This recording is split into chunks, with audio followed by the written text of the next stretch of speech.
Okay, so we have previously been graphing sine and cosine on a coordinate plane. That is really big. On a coordinate plane, which is how we've gotten this unit circle look to it. In degrees, what do we have? We have 0, 90, 180, 270, and we get back to 360. Wait, are we supposed to write these down? I would draw your unit circle just so it makes a little bit more sense. We're going to do a table for the next one, just so that you have more than one way to see it. So your sine value is which of the things? R, Y, X, what do we got? Y. It is Y. So on your unit circle at 0, what is your Y value? Your Y value is your vertical value. So it's 0. At 90, your Y value is 1. Back at 180, it's 0 again, and then it's -1. So those numbers are going to be the basis to everything that we're going to be doing. So the rest of the unit circle is still important, but if you know your 4 corners, basically, we're golden. Golden. So to draw our parent function, we're going to come over here to this little graph. And each of these tick marks is going to be worth a pi fourths. But when we were over here, we were really only dealing with pi halves, 3 pi halves. So we're going to just draw a thick line on every other, and those are going to be the ones that we deal with. So if you want to draw it in for yourself that we have what those mean, obviously we have 0, pi halves, pi, 3 pi halves, 2 pi, and then if you come back over here, it's negative pi halves, pi, and then all the way down.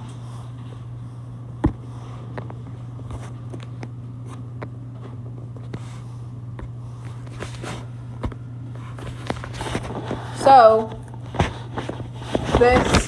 that's what that x value means. Our y values are still going to be regular numbers that we're used to. So this is still going to be -1, 2, 3, 4, 5. So the x axis is the one that we're like changing up to be meaningful to us. We had decided at 0, our point was 0. So we're going to put a little dot. At pi halves, we have 1. At pi, we have 0 again.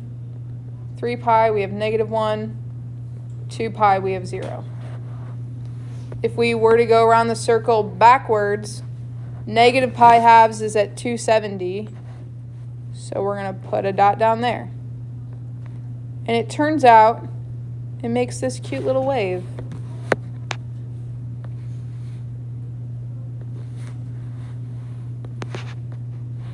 So then you get to connect the dots.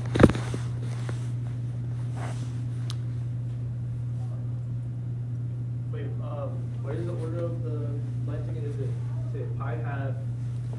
The thick lines right here, it's pi halves, pi, 3 pi halves, 2 pi, and then just keeps going on and on forever and ever.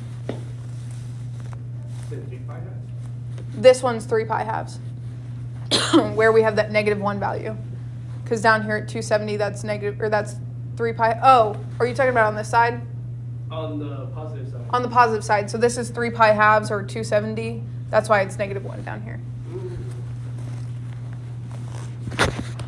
So I'm telling you this, and I hope that I get through to you.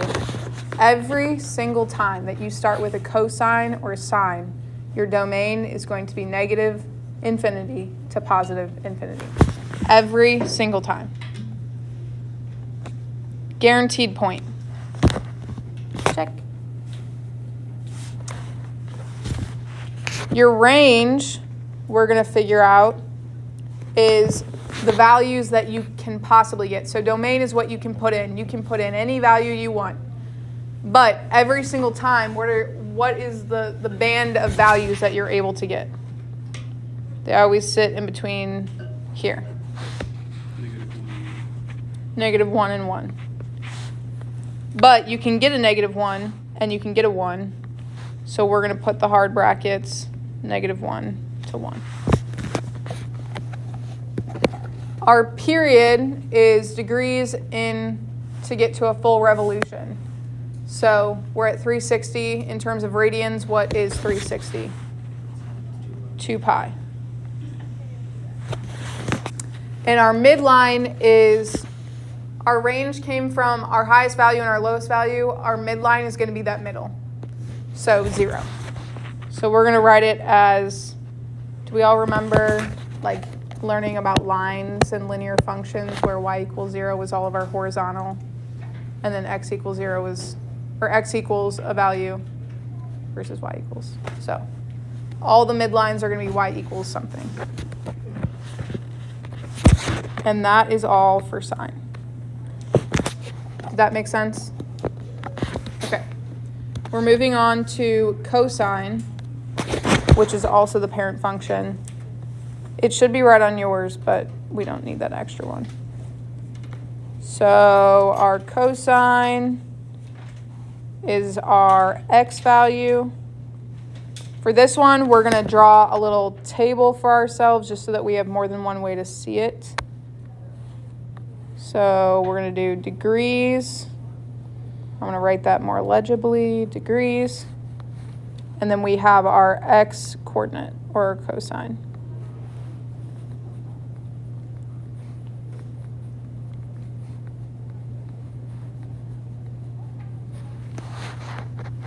So on our unit circle, our x coordinate or our cosine value at 0 is what?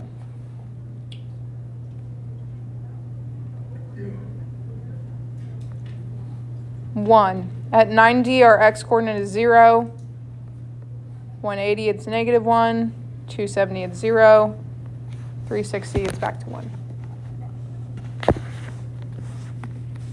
So it's a little bit more obvious to see on this cosine where you return to the 1 rather than having a bunch of like random zeros, since there is a 0 that we don't really use in the sine value. So we're going to go over to our graph and we're going to draw our tick marks on every other, representing our pi halves.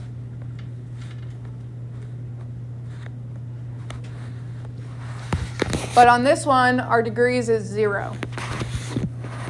Or for 0, our coordinate is 1. So we're going to come up here at the 0 point and we're going to put in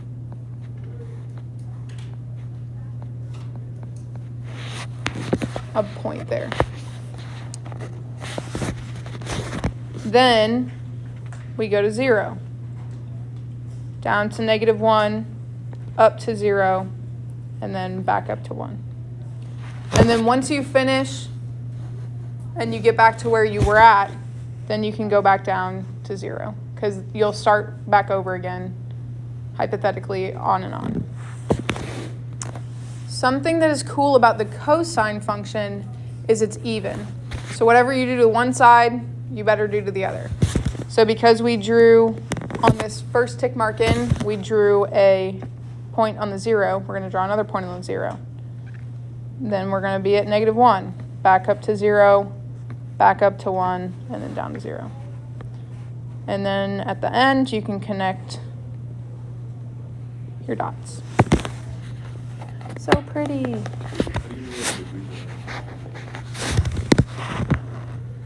Like, how would I know where 90s are? It's pi halves, which is what those thick lines represent. So we decided that each tick mark is pi fourths, pi halves, 3 pi fourths, pi. But because we're only dealing with these big points, we're going to do every other, and that's why we have those big tick marks that I'm drawing.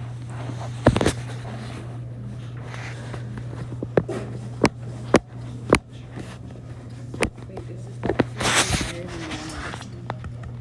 Haha, no.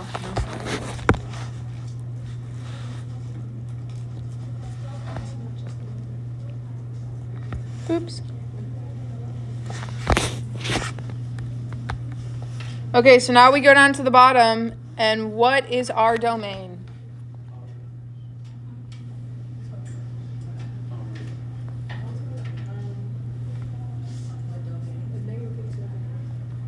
Thank you, Gia. Every single time, it's negative infinity to positive infinity. Our range is... Thank you.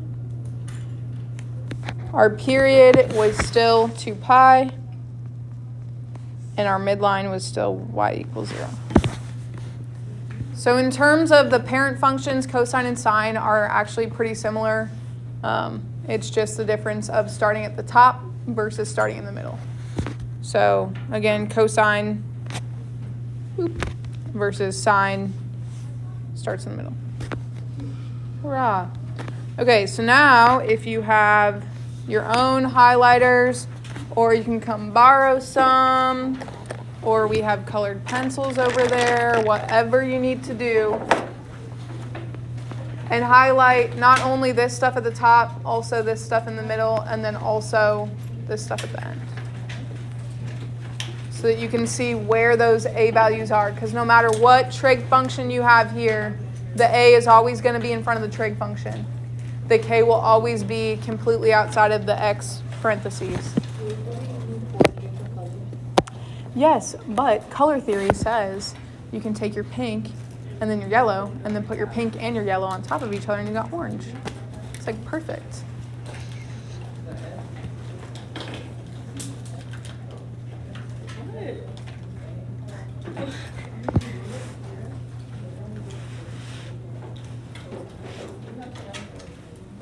Do I have what?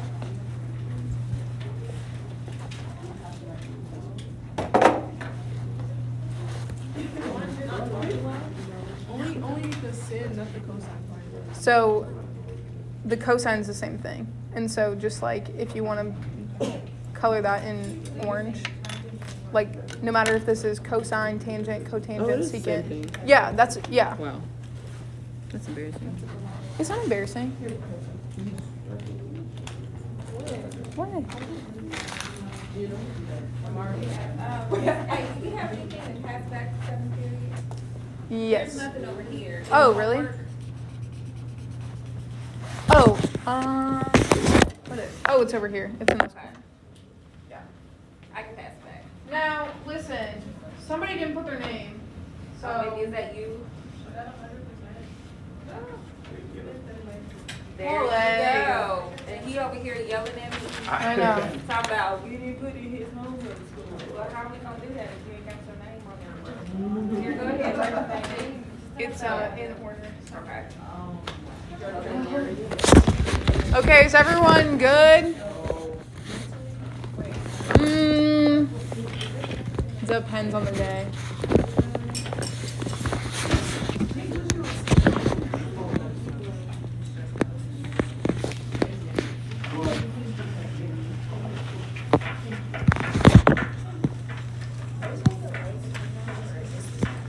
It's the same thing. It's just like helpful to see that like legitimately no matter what trig function it is, it's going to be the same.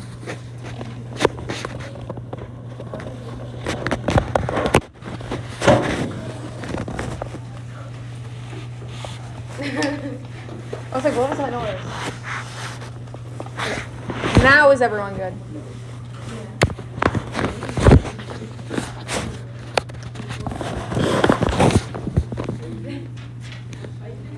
Are we gonna do the colors again? No, not really. I mean, if you want to, whenever we do it, I like to highlight them still in the same color, but if that's not helpful to you. You what? You're good. Okay. Xander says he's good, ready to move on. Is everyone else? Yes. Perfect. Now, has everyone been introduced to Desmos? Middle school. Okay, well, we're going to return to it. We're going to get to it at the end. It'll be cool. It's going to be a helpful tool. But we're going to move right on to example 1. And we're going to get to see our little friends that we just highlighted in action. So I'm going to take my red highlighter and I'm going to highlight this 3 because that's new. And then I'm going to take my blue and I'm going to highlight this +2. And what do we call these values? What is all the numbers in front of the trig function? What is that? A. What is anything outside of the parentheses? K. So we're going to come back here and we're going to say A equals 3, K equals 2. For me, it's a little bit of overkill to write it twice up there and then we're going to still write it here. But honestly, whenever we start to get all 4 of them, it's going to get a little confusing. So it's just extra helpful to have it written down more than once. I know for the last ones, before we went over to the side lines, we did the graphing first, but for these, it's actually more helpful to do the side lines before we do the graph. Okay, our domain every time is, yeah, go for it, all real numbers. Our range, we're gonna put a little star next to. We don't know that one because we're changing it, because if we remember, if we go back to here, changes to the range, amplitude and vertical shift. Amplitude, A, vertical shift, K. We have both of those. So we don't know our range right off the bat. Our period is changed by our B value. Did we have a change in our B value? No. It's like the number before it's like Yeah.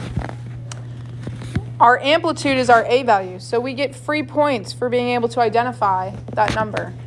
Hurrah! Vertical shift. Instead of just putting +2 or -2, we're going to put the direction so it's more helpful and more useful. So we're going to say up 2.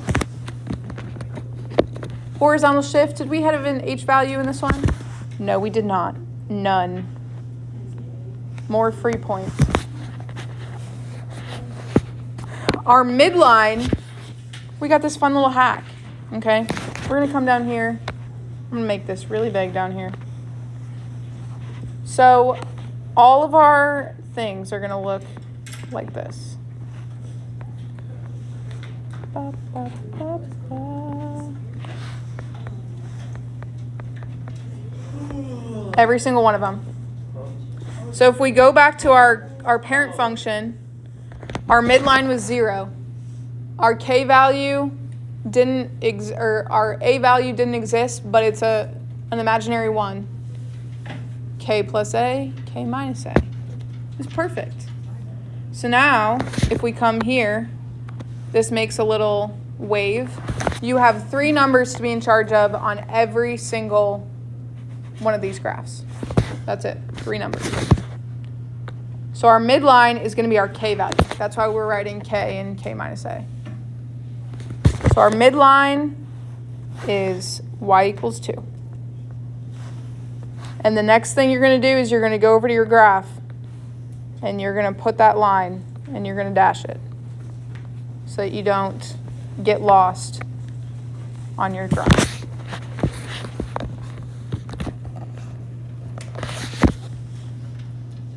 So we just identified that our K equals 2. 2 plus 3 is 5. And if you come down to the bottom,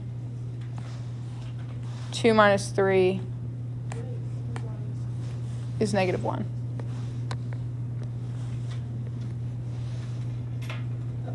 So then you're going to come back up here to the range and you're going to put -1 and 5.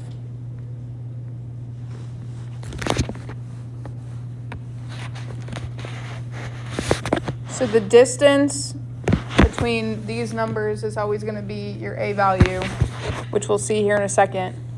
Our cosine, did we start at the top or in the middle? Did we start at 1 or 0? We started at the top. We started at 1. But our new 1, our new highest value is 5.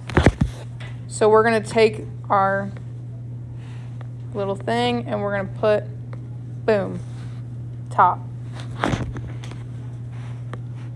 We're going to draw in our thick tick marks so that we know where we're at. Bam.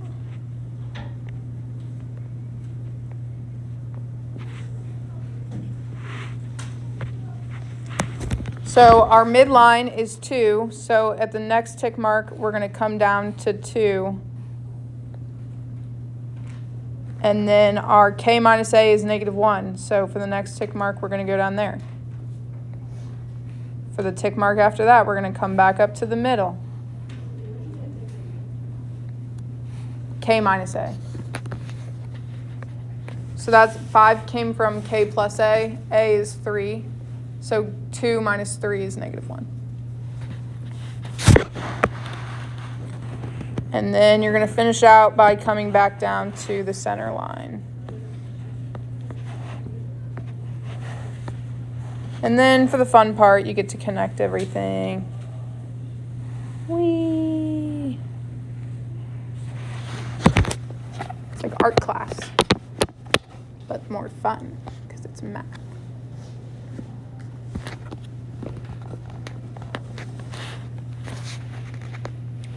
I saw some confused faces. Should we talk about it? What is confusing currently? The graph. Okay. We like half addressed it earlier, but not really. So on your unit circle, we're obviously only focusing on 0, 90, 180, 270. But there's still points that exist in the middle. It's the 1/2, √3/2, √2/2. And so that's how you get your line, is by connecting all those dots, because all those values still exist. So we're not in charge of knowing exactly what they are, but we're in charge of knowing that they exist to draw the line.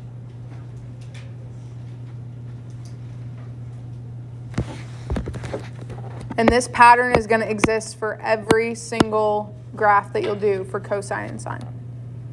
Yeah. Bracket? You use the hard brackets because they exist at that point. On this side, it's 5 with a bracket.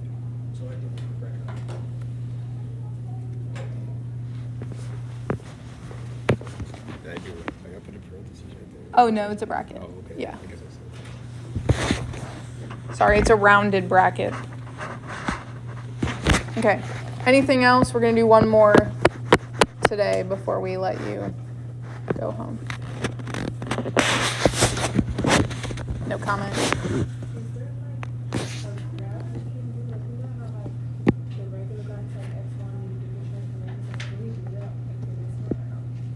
Yes, and I was going to show you on Desmos after we get through this. But the cosine graph, you could still draw the little...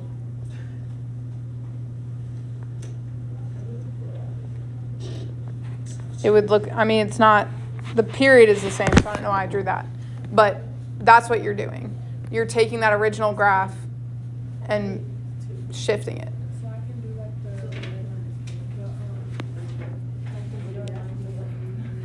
Mm-hmm. Yes. Yeah. Yeah. Yes. Every time.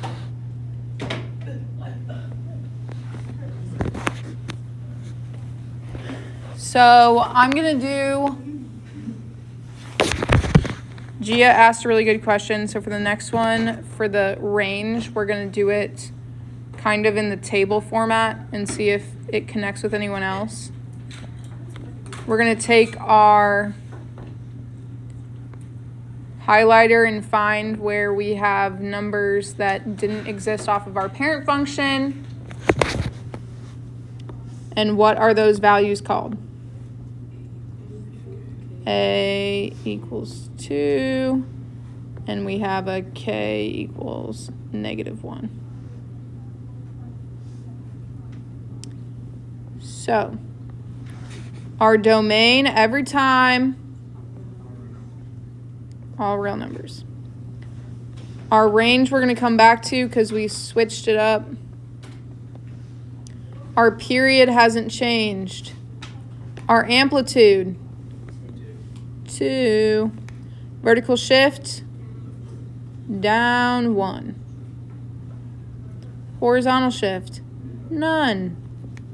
And our midline, y equals -1. So,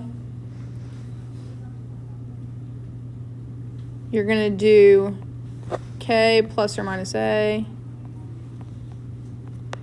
So you have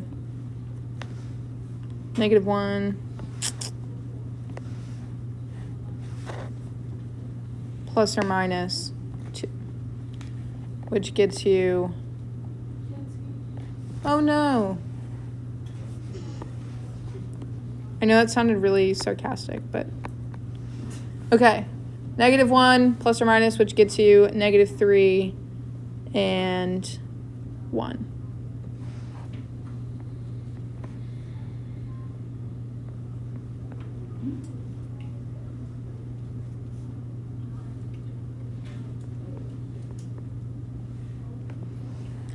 So Gia asked, is there a way to get that original table that you made?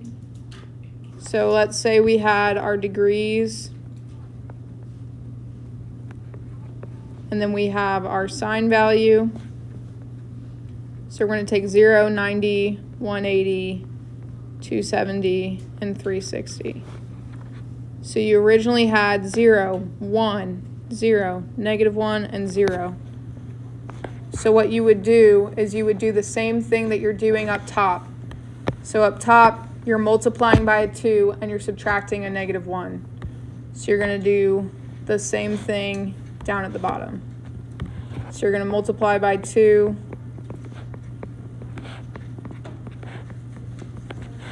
And you're going to subtract a -1.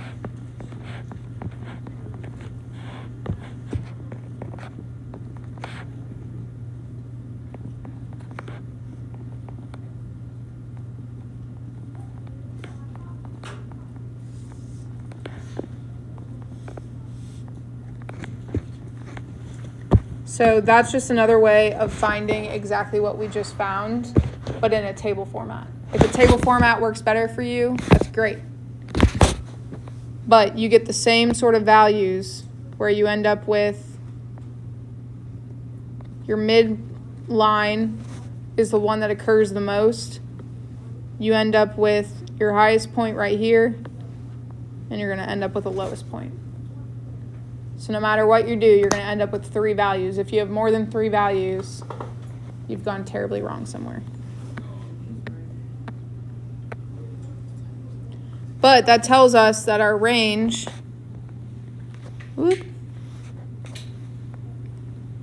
is -3, 1. The range for the last one was -1, 5.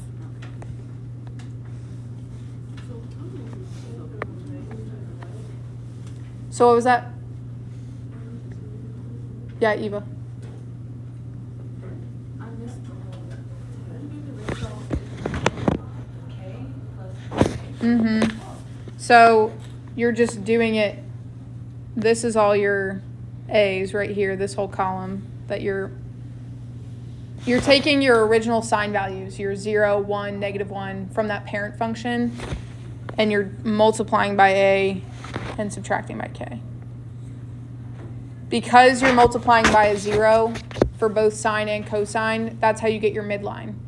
Because when you multiply by 0, you get 0. So your midline is going to be whatever is left over, which is your K value, which is why that exists mathematically.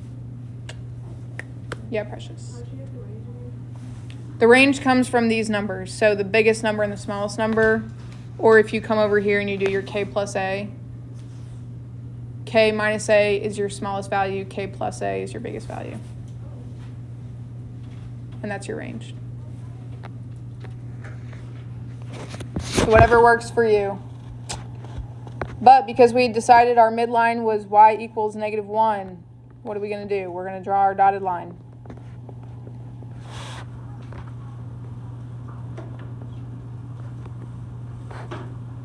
We're going to draw our big tick marks.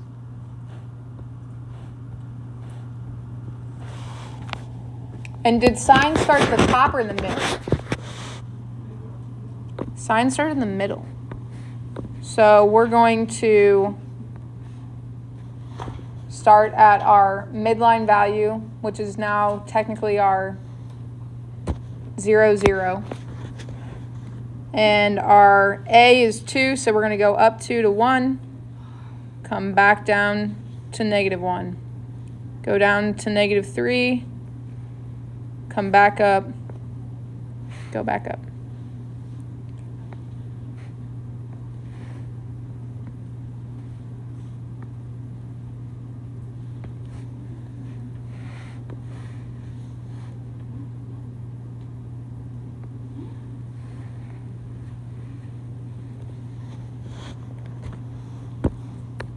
And that's what we do left with.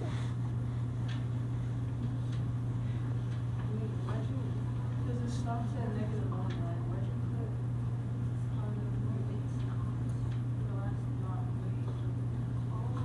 Because you can keep going on and on. That's why we say all real numbers. This sine graph will go on to infinity. It just starts over and over and over again, which is like, so in relation to the unit circle that you guys just took, it's coterminal angles. That's why there's only 3 values, is because it's the same thing over and over and over again. Yeah, Xander.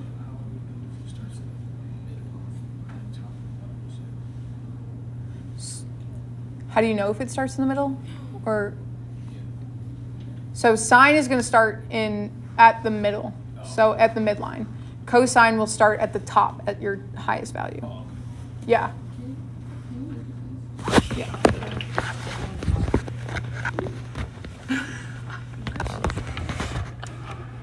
No. I'm confused. So at pi halves, so come back over here.